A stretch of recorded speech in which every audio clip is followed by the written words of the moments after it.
Mesmo olhando essas imagens, o senhor tem certeza de que o agrediu nas costas? Sim, senhor. Sem mais perguntas, Mendes. A principal prova de acusação mostra que no momento em que Adalberto acertou Márcio, ele estava no chão, tentando se levantar da primeira paulada. O médico responsável pelo departamento de neurologia do Hospital das Clínicas esclarece os tipos de danos cerebrais que podem ser causados nessa circunstância. Quando nós estudamos trauma de crânio, existem dois mecanismos básicos. Um é a lesão por impacto, aquela que o traumatismo está diretamente relacionado com um agente agressor, uma lesão local. E a outra é a mudança de estado de movimento, que é a mais grave, que é a aceleração ou desaceleração. Então, os efeitos mais graves... Então, por exemplo, só para exemplificar, se o indivíduo levar um murro de um boxer, se ele estiver com a cabeça livre, esse deslocamento, essa aceleração brusca, seguramente levará a grandes danos. Mas naquele caso, pelo menos nos pareceu na época, e continua, com a ideia de que aquele golpe final, né, daquela paulada quando ele estava ajoelhado, foi realmente o que trouxe a pior consequência. Não foi o único, né, mas aquele trouxe uma consequência. A defesa procura provar a versão de Adalberto, que teria desferido os golpes nas costas de Márcio, atribuindo a culpa pela morte ao primeiro agressor, não identificado. E quer provar mais. Um segredo da vítima está por ser revelado. Dona Esther, e como era o temperamento do seu filho? Ele era um menino calmo, doutor. Brincalhão. Muito amável, sabe? Ele era um ótimo filho. Foi criado pelo padrasto. Se tratava que nem pai. O Márcio dava muito valor para a família.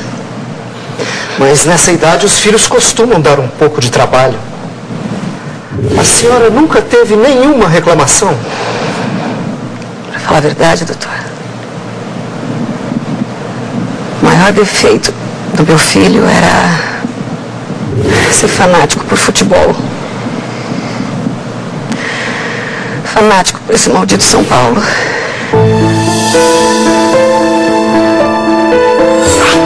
Bora, tricolor!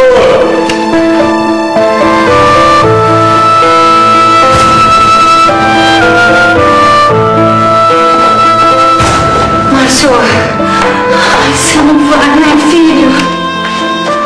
Mãe, a gente já conversou sobre isso. Eu falei pra senhora que não tem perigo. Pode confiar em mim, eu juro. Deus, você tá tão bem desde que você voltou. Meu filho, você acha mesmo que precisa ir atrás dessa torcida no estádio? Mãe, você precisa me dar um voto de confiança. Você sabe que eu sou louco pelo São Paulo. E é pra comemorar a minha volta também, mãe. Filho, escuta a tua mãe. Não vai se meter de novo com esse negócio de torcida, fique em casa. Mas eu nem vou com a torcida, eu vou com os colegas aqui da rua. Mãe, eu prometo que eu vou me cuidar. E eu vou assistir o jogo de boa. Uma hora ou outra a gente vai ter que confiar nele. Se ele tá dizendo que a hora é agora, vamos fazer a nossa parte.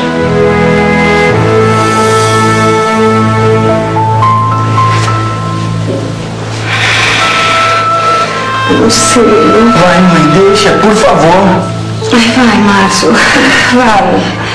Mas escuta aqui, não esquece tudo que você passou. Esse é o primeiro jogo que você vai desde que você voltou. Filho, a gente tá te dando um voto de confiança. Não vai fazer besteira. Tricolor! Tricolor! Márcio. Eu te amo, vó.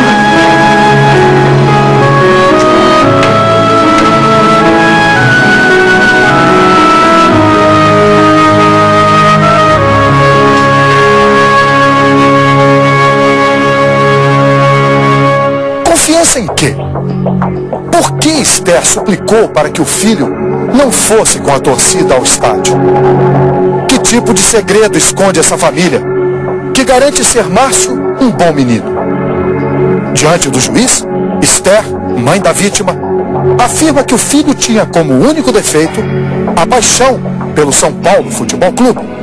Mas a defesa confronta essa versão e apresenta uma testemunha que explica a preocupação de Esther no dia do jogo.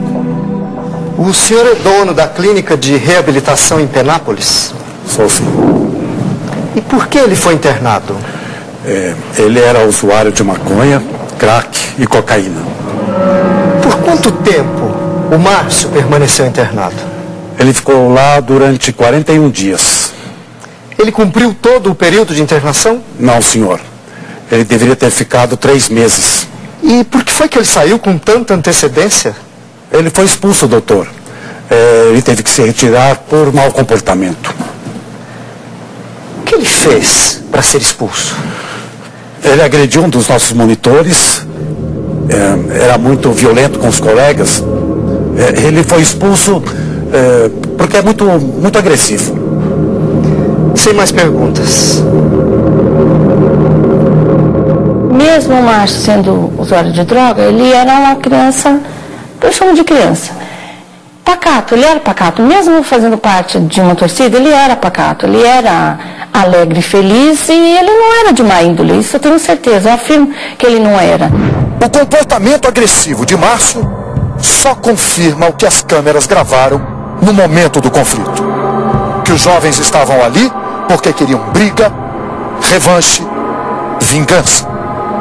Tomados de ódio pelas torcidas rivais, se comportaram como selvagens e deixaram a população, que assistiu a tudo, perplexa.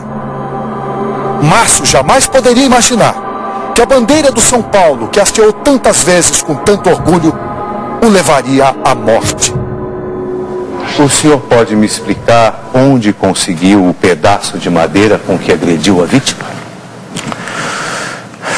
Depois que eu apanhei daquele bando de São Paulinos, eu corri para o outro lado do gramado. Logo depois eu encontrei um grupo do meu time. Eles estavam planejando roubar uma bandeira de um São Paulino. Foi aí que eu vi o Márcio. Eu falei para os caras que eu mesmo ia pegar a bandeira. E o senhor conseguiu pegar a bandeira? Consegui sim. A gente partiu para cima deles. Eles estavam em menor número. O Márcio é que estava com a bandeira na mão. Eu fui para cima dele e consegui arrancar. Depois ele saiu correndo. O outro cara acertou uma paulada nele e eu rasguei o pano da bandeira. E fui logo acertar também. Eu bati nele com o pau da bandeira. Então, quando você disse na delegacia que não se importava se alguém morresse, estava falando a verdade? Não. Claro que não, doutor. Eu falei da boca para fora.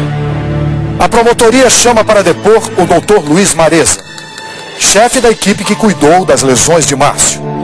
Ele esclarece a polêmica acerca do suposto erro médico, que poderia ter sido a causa da morte. Na realidade, houve um erro na condução que, felizmente, não trouxe consequências para o rapaz. Por uma série de fatos, se começou a abrir o lado errado. Mas isso não foi concluído. Se tivesse continuado, realmente seria uma tragédia. A exumação do corpo leva a perícia a confirmar a versão da equipe do Hospital das Clínicas e da promotoria. O erro médico nada contribuiu para a morte de Márcio, tendo sido as lesões apauladas a causa da morte. Além disso, uma importante testemunha de acusação é apresentada pela promotoria. O PM Quadros, que estava a poucos metros dos dois jovens no momento da agressão. O que foi exatamente que o senhor viu? Eu vi que um grupo maior de palmeirenses estava correndo em direção aos São Paulinos.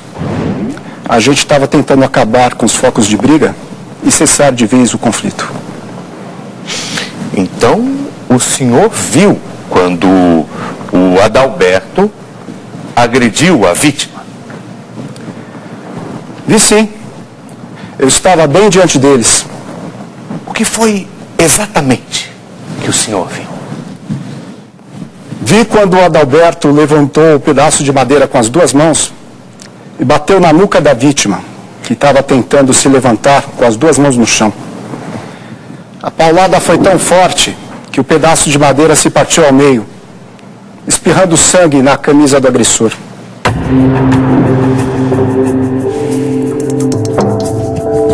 As imagens gravadas pela imprensa foram a principal prova da acusação. Mesmo sem identificar o primeiro agressor, ficou claro que a violência dos golpes desferidos por Adalberto tinha contribuído, e muito, para as lesões que levaram à morte de Márcio.